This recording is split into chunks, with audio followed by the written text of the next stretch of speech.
Is tesamorelin better than sermorelin? It's a great question because what is the right growth hormone to use? Because both sermorelin and tesamorelin have FDA approval for certain conditions. And so how do you know which one to use? Well, in this video, I'm going to unpack the amino acid profile of sermorelin and tesamorelin. I'm going to show you my personal preference, and then I'll show you some clinical data on which one has the most robust outcomes when it comes to IGF-1 levels. So if this is of interest to you, make sure you share this video with your friends, family, loved ones. Subscribe so we can build this beautiful ageless future community together. And I can't wait to jump in because this is something I'm very passionate about.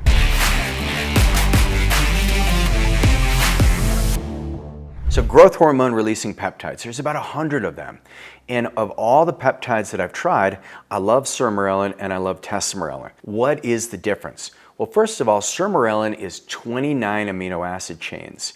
So if you're just visualizing, you visualize peptides and there's these little protein structures that are joined together, these covalent bonds, and so think of it as like this energetic frequency. And you've got 29 of these bonds and they're truncated in a very particular way and they bind on certain receptors in your pituitary to activate your body's own release of growth hormone. Let's talk tesamorelin. So if we're building Legos, you can build a really cool structure with 29 Legos, I think. Depends on the kit, right? Now you think tesamorelin, now you have 44 Legos. So there's some pluses and minuses with it. 44, now that you have more amino acid chains, is it risky? Is it more risky? Some people say yes. The more amino acid structures, the greater the impact, but I haven't seen that necessarily. And actually, there's a lot of human clinical trials on both of these peptides, more in tesamorelin than I could find than sermorelin. But what you'll find is this 44 amino acid chains of growth hormone releasing peptides, it's more stable. So you're going to get a little greater pulse of growth hormone. You're also going to see that it's got a little bit longer of a half-life. But with tesamorelin, you've got to be very precise on not eating. So you want to make sure you're in a fasted state. Same with sermorelin, but because it's more stable, you get longer of a pulse. If insulin's present, then it may cause some blood sugar dysregulation. So you want to check your hemoglobin A1C and ideally wear a CGM anytime you're using a growth hormone releasing peptide. So here's what the studies show. So tesamorelin, if you look at it, the half-life is about 30 minutes. Sermorelin, it's about 10 minutes. In some studies, the pulse could be a little bit longer. Tesamorelin, you're going to have a higher growth hormone release and a higher IGF-1 stimulation. So if your goal is, I really want to boost up my IGF-1 and growth hormone, and I want to build muscle, tesamorelin will probably get you there a little bit faster. But I like the slow and smooth, you know, that whole saying, slow is smooth and smooth is fast. You know, if you're just looking for this nice gradual improvement, sermorelin has more moderate growth hormone stimulation. Tesamorelin does have FDA approval for lipodystrophy, or that fat accumulation in the belly. Sermorelin has been FDA approved and then it gets pulled and then it gets approved again for growth hormone deficiency, but there's not any specific medical condition that I've seen outside of that. It depends on when you look. Last time I could check, it's not approved right now, but there's other peptides that are.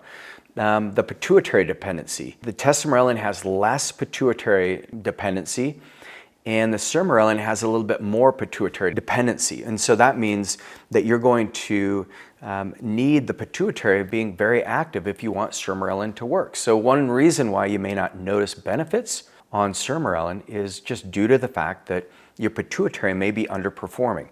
Fat reduction evidence. Tesamorelin, very strong evidence, almost irrefutable. I mean, there's a study on obese patients using tesamorelin. They had a 19% reduction in adipose tissue. And in sermorelin, we don't have the same evidence. It doesn't seem to cause that same reduction in adiposity in the belly.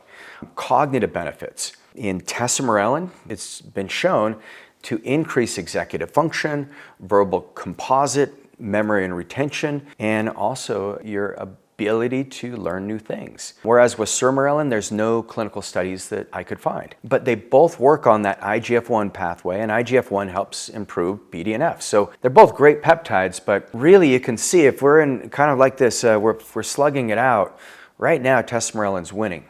But there's more. Okay, here's a study published in 2010 in the Journal of Clinical Endocrinology and Metabolism, and it showed Tesamorelin increased IGF-1 by a factor of 81% of nanograms per milliliter over 26 weeks, leading to a significant visceral fat reduction and metabolic improvement in HIV-associated lipodystrophy. This study, it shows that, man, that's pretty tough to beat. Sermorelin, we couldn't find the same thing.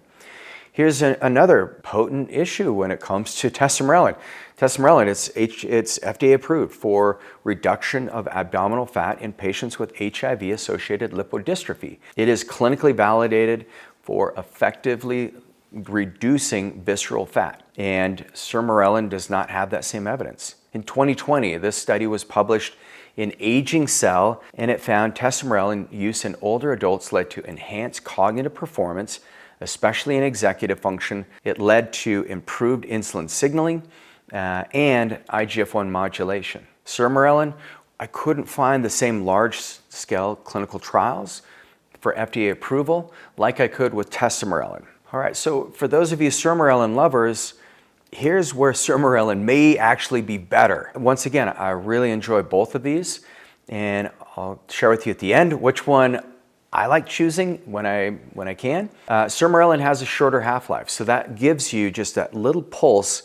And a pro tip is if you add ipamorelin with it and BPC 157, you're going to get about a 7 times greater pulse from Sermorelin. But what this does is if your pituitary is healthy, use Sermorelin because it downregulates a lot of that risk of pituitary dependence. If you're older, you're not going to do as well with Sermorelin, but if you're younger, Sermorelin is the way to go because your pituitary, assuming it's healthy, your pituitary is going to be far more responsive.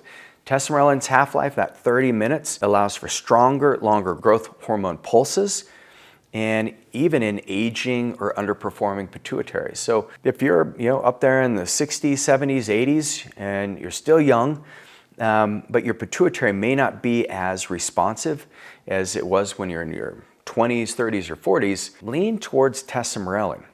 So clinically, what we'll see, patients had better fat loss, better sleep, better cognitive function, enhanced body composition than those on Sermorelin. So just to kind of wrap it up, here's when you want to use Tesamorelin. If you're older, it's going to be far more suitable for you. If you have any concerns of cognitive decline, if you really want some robust body composition changes, and number one thing is you're willing to do the work. You're willing to get to bed, sleep early, stay hydrated, go to the gym. Tesamorelin is the way to go.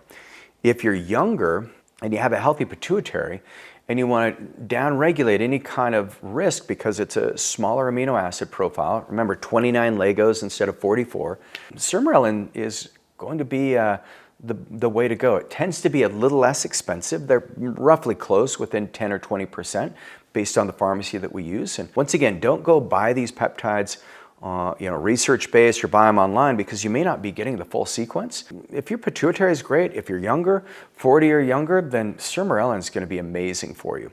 So both of these peptides I love. The one that I find the most juice from is Tesamorelin, especially when I combine it with ipamorelin, and then I have like BPC, thymosin beta-4, maybe some 1-MNA. Wow, it just feels amazing. So hopefully that was helpful. If you love the content and you're ready to dive in, first thing we're going to want to do is run your blood labs. Your blood doesn't lie. It shows you everything that's going on in your body.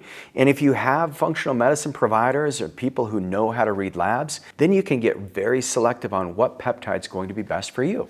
We can see how well your pituitary is working because maybe you're 50, Sermorelin may be the right answer for you. But generally speaking, you're going to want to cycle Tesamorelin and Sermorelin and not be on one or the other long term anyway. So my team at Ageless Future can help you, and I've provided a free gift for you in the show notes. So just go to the show, you'll see the link below, and it gives you a downloadable copy of my book, The Peptide Blueprint, How to Feel, Look, and Perform Your Best at Any Age. I'm Regan Archibald. I'll see you on the next video.